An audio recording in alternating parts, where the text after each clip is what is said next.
Together, we will make America strong again. We will make America proud again. We will make America safe again. And yes, together, we will make America great again.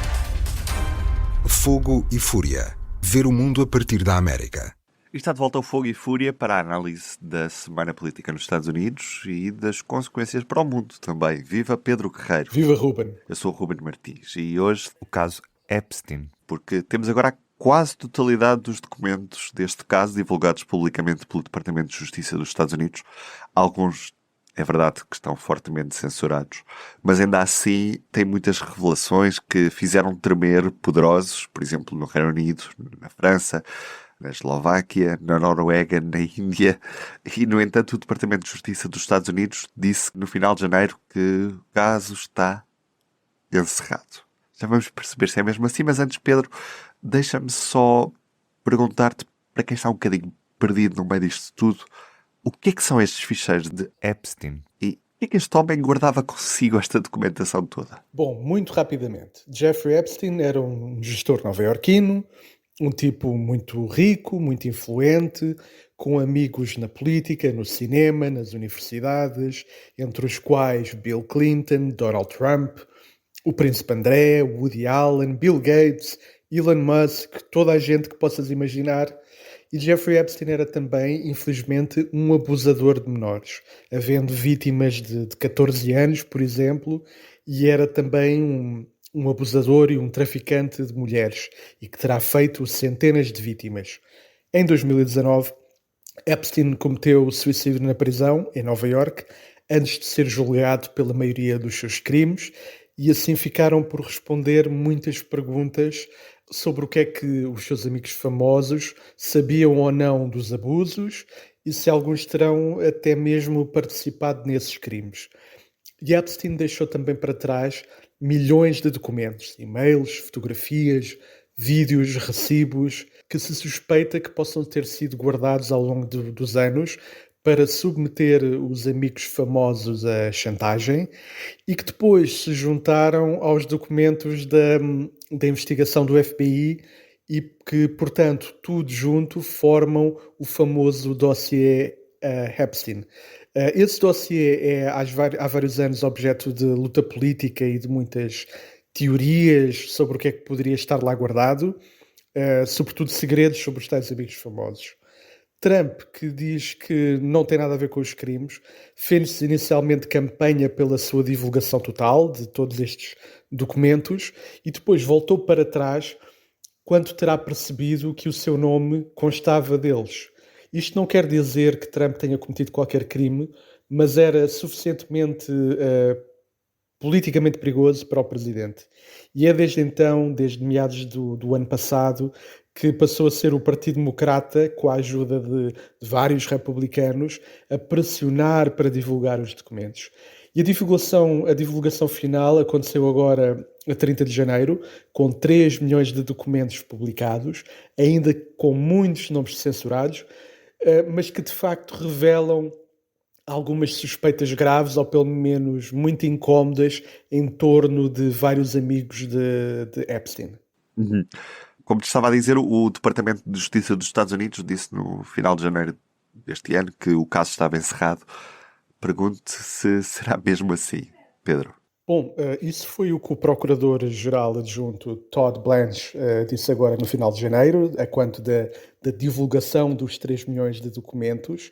Foi também o que a Procuradora-Geral Pam Bondi já tinha dito no ano passado, quando tinha sido decidido arquivar todo o caso, mas esta quarta-feira Pam Bondi foi ouvida no Senado, numa audição muito tensa, com muitos gritos, com Bondi a recusar pedir desculpa às vítimas de Epstein, mas em que Bondi pareceu admitir que é possível que sejam investigadas algumas suspeitas que estão naqueles 3 milhões de documentos. Ela disse isso quando estava, por exemplo, a responder a uma pergunta de uma senadora democrata sobre Steve Tisch, um importante empresário do cinema e do desporto. Ele é dono dos New York Giants, uma equipa de futebol americano. Há e-mails agora revelados que sugerem que Epstein recrutava mulheres para Tish.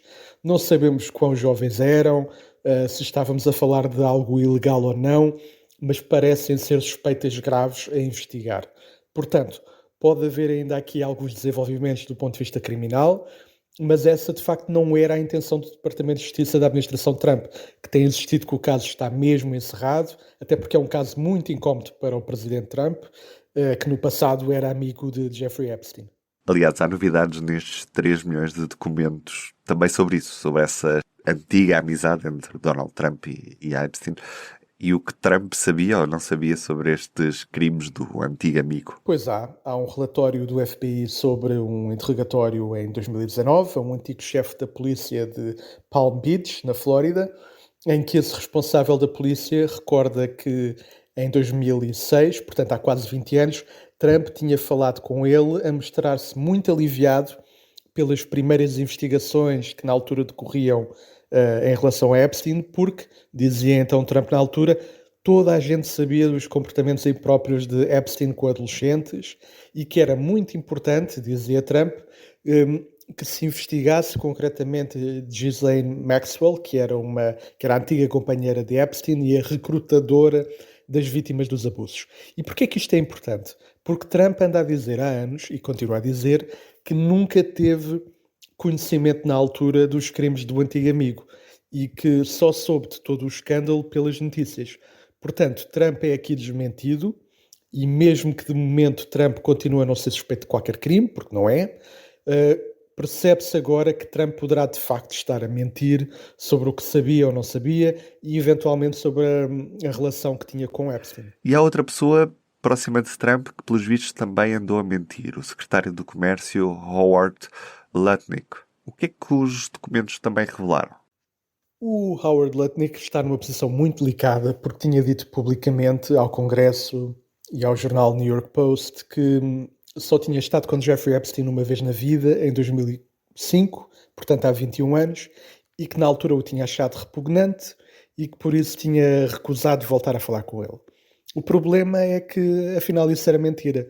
Não só os documentos do Departamento de Justiça mostram que Lutnick continuou em contacto com Epstein até 2018, portanto, muito depois já de os crimes de Epstein serem públicos e de ele ter caído completamente em desgraça com a fama de ser pedófilo e violador, como o Lutnick também, afinal, visitou a ilha privada de Epstein nas Caraíbas, uma ilha onde terão decorrido parte dos abusos, dos crimes contra menores e contra mulheres.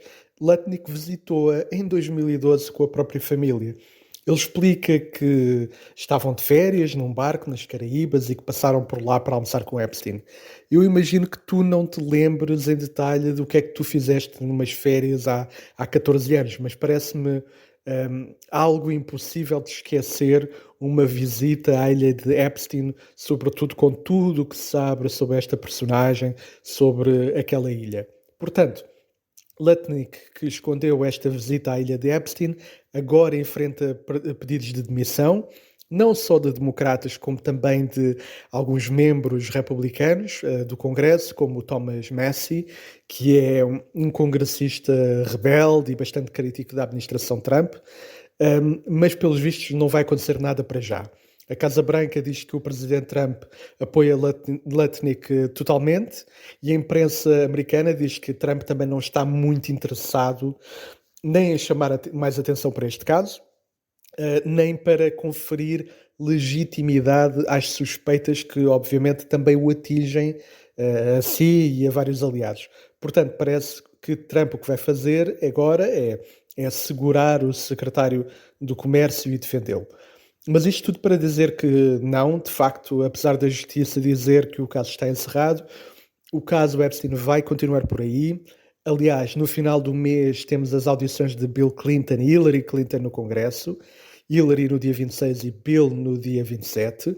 Bill, que era claramente um amigo de Epstein e que conviveu com ele em cenários digamos que incómodos, para não dizer muito suspeitos, e portanto a novela está para durar. Já agora, Pedro, e mudando aqui um bocadinho de assunto, o que é que se passou afinal com aquela história do vídeo partilhado por Donald Trump que retratou Barack Obama como um macaco? Bom, Trump também assobiou para o lado nesse caso. Diz que não tem nada que pedir desculpas, que é o presidente menos racista e que a culpa é toda de um funcionário qualquer da Casa Branca que não viu o vídeo por inteiro e que o publicou na conta do presidente na rede Truth Social.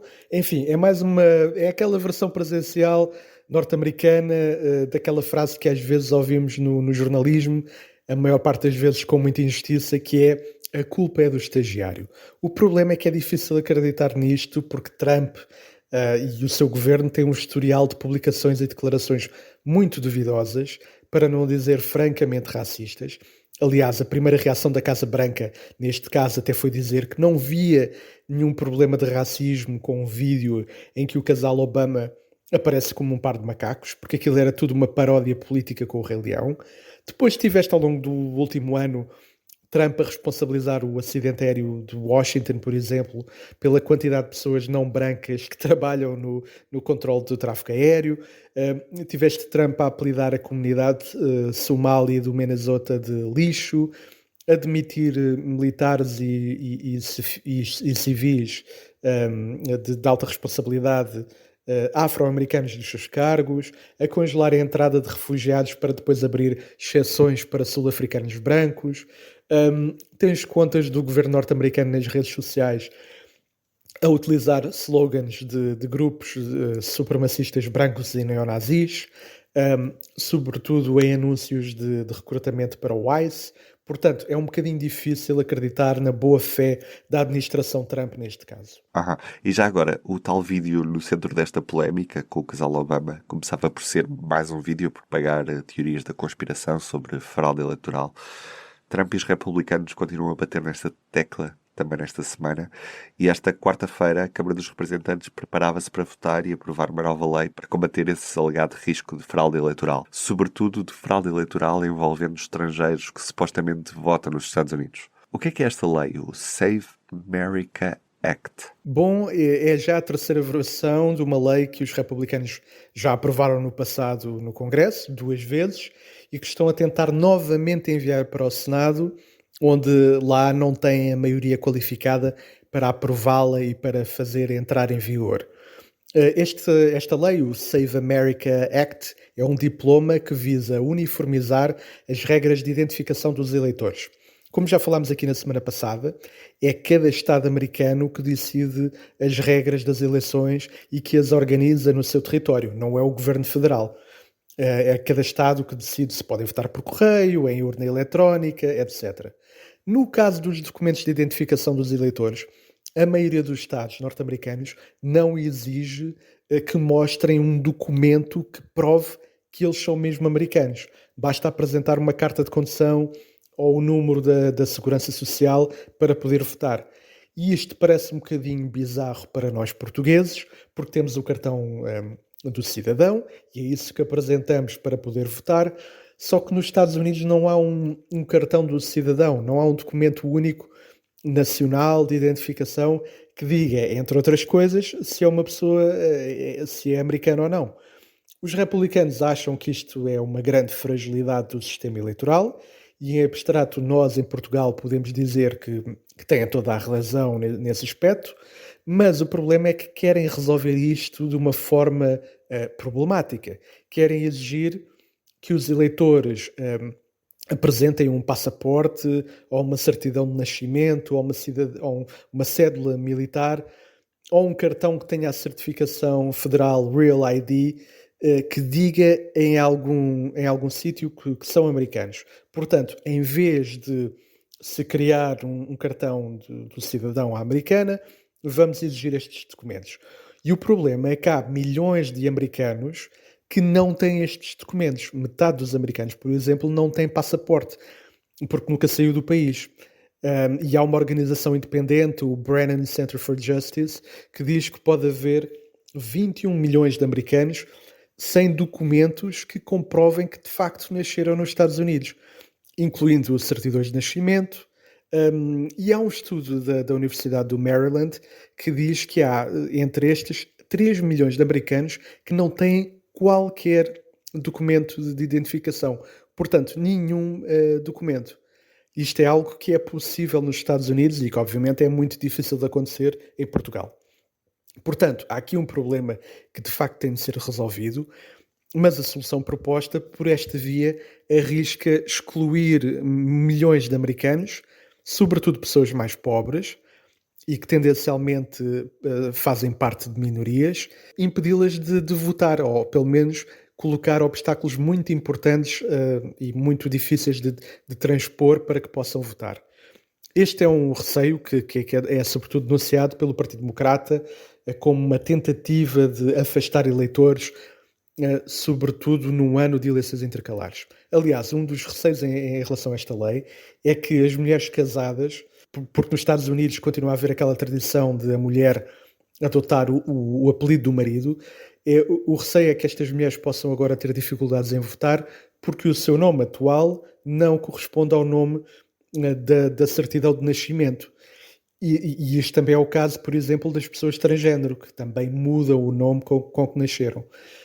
Mas, portanto, como eu disse, isto é apenas uma votação esta quarta-feira na Câmara dos Representantes, não é já lei, não deverá a partida passar no Senado, mas é mais um sinal daquilo que a administração Trump está a tentar fazer em pleno ano de eleições intercalares, que é tentar alterar as regras do jogo com o jogo já em andamento. Obrigado, Pedro. Um abraço e até para a semana.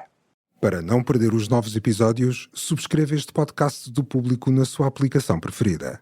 Para além deste programa, há mais para descobrir em público.pt/podcasts. O Público fica no ouvido.